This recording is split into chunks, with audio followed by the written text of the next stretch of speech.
Welcome to the English with Kirsty podcast from www.englishwithkirsty.com. Here I'll be sharing with you tips, information and other learning resources so that you can improve your business English.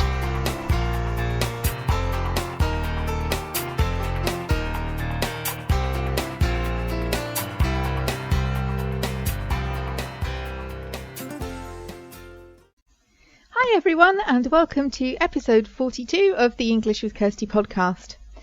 Today I'm going to talk about idioms again, so this time we're going to look at parts of the body and how we have expressions in English that refer to parts of the body.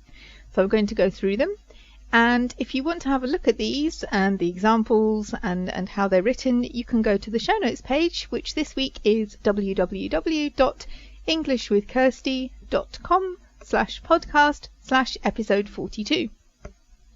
And you'll find all the notes there about the idioms that I've talked about. Okay, so let's start talking about these idioms.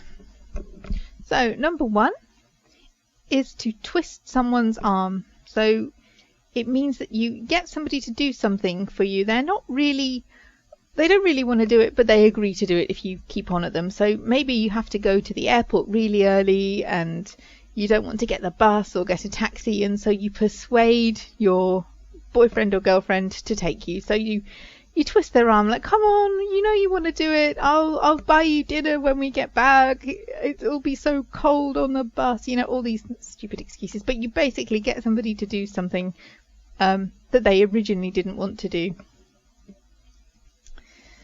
Okay, so number two is to keep your fingers crossed. And there are versions of this in other languages too. In German you press your thumbs, but in English you cross your fingers or you keep your fingers crossed. So this is when you hope something will happen as you want it to. You're keeping your fingers crossed that it won't rain at the weekend because you're going out for a picnic, something like that. So you're hoping that something good will happen or that things will work out as you want them to. Number three is to be on its last legs. So if something is in really bad condition and it won't be working for much longer. So if your laptop, for example, is really old and it keeps crashing, it may work, it may be good enough for you to work with it a couple more days or weeks, but you know that it's going to stop working soon. It's on its last legs. It's about to stop working, and then you'll have to get another one. So if something's on its last legs, it's about to give up. Number four, out of sight, out of mind. And this means that if you don't see somebody, you forget about them. Or if you have a load of stuff and you hide it all in the spare room or put it all in a cupboard somewhere, you don't think about it because you can't see it. So it can be for people. Maybe somebody's moved away and you used to be really good friends, but now you don't talk to them anymore or write to them anymore. They've gone, you don't see them, you don't think about them. Or it could be used for items like all the paperwork or all the clothes that you don't wear. You just put them in a cupboard and you forget about them because they're out of sight, out of mind. Number five is not a good thing to do. It's to poke your nose into someone else's business. So this is always a negative thing. It means that somebody's interfering with things that doesn't concern them. So, she's always poking her nose into other people's business. You know, people who want to give advice or want to find out information that has absolutely nothing to do with them. So it's a negative thing because you shouldn't do that. Number six is to get your head around something, and it's a positive thing because it means that you can understand something, you can know how something works, what something means, but it's usually used in negative sentences where you can't get your head around something. So to be able to get your head around something is good because it means you understand. But if you say, this task is these instructions are so complicated, I can't get my head round what the boss wants us to do, or maybe you're trying to learn something from a book and it's written in a really complicated way and you can't understand it. I can't get my head around this, it's too complicated. So it basically means you can't understand Number 7 is to let your hair down. And this is usually a positive thing. It means that you relax, maybe you go out with your friends and you laugh and you have fun. So maybe somebody's working too hard and you say, oh, come and, you're working so hard, come and let your hair down, come out with us and have some fun. So that's a good thing. It can be a negative thing depending on the context. If you think somebody has gone too far, for example, they were so relaxed, perhaps they had too much to drink or something, but you can say, oh, she let her hair down last night, didn't she? Or he did. It means, it does mean they're relaxed, but it can mean that somebody has gone too far. So usually it's a positive thing, but look at the context for this one, because it can sometimes be used as a bit of an insult, to say that somebody was a bit too relaxed and maybe did or said things that they otherwise wouldn't have said.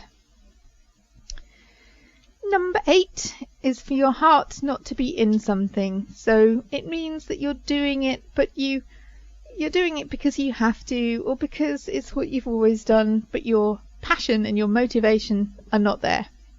Either they were never there, or at first you started doing something really enthusiastically, and then with time you can't be bothered anymore. So maybe you started a course and at first you were really interested in it and motivated to do it, and then you lose interest and you keep going, but your heart isn't in it. You're just going because you have to, you've paid for it, or you've signed up for it, but you don't really want to do it.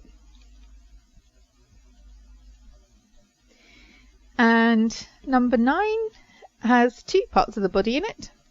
It's saying that your eyes are bigger than your stomach.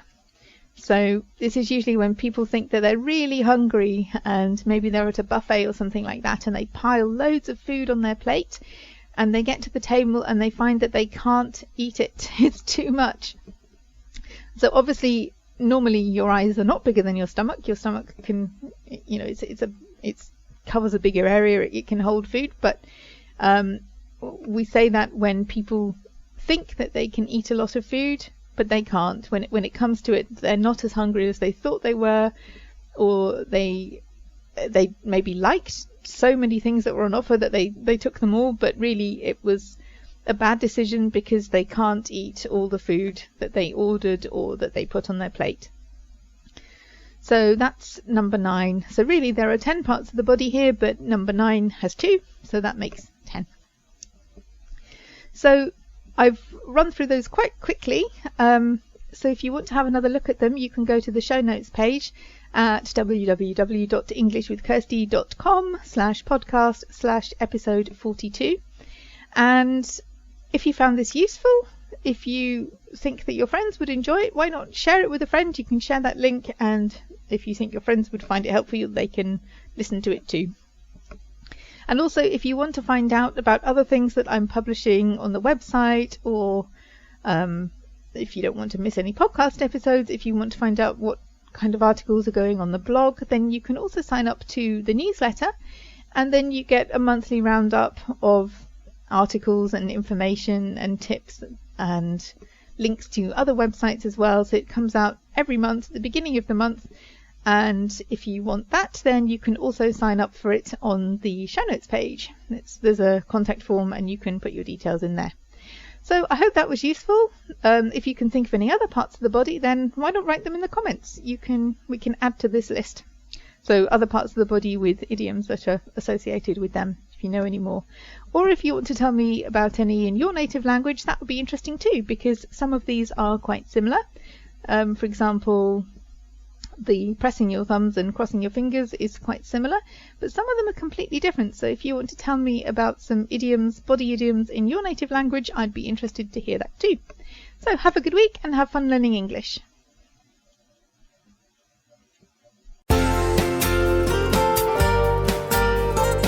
I hope you enjoyed this episode of the English with Kirsty podcast. If you have any questions or comments, my email address is kirsty@englishwithkirsty.com, or you can go to www.englishwithkirsty.com/podcast, where you'll find information about the individual episodes.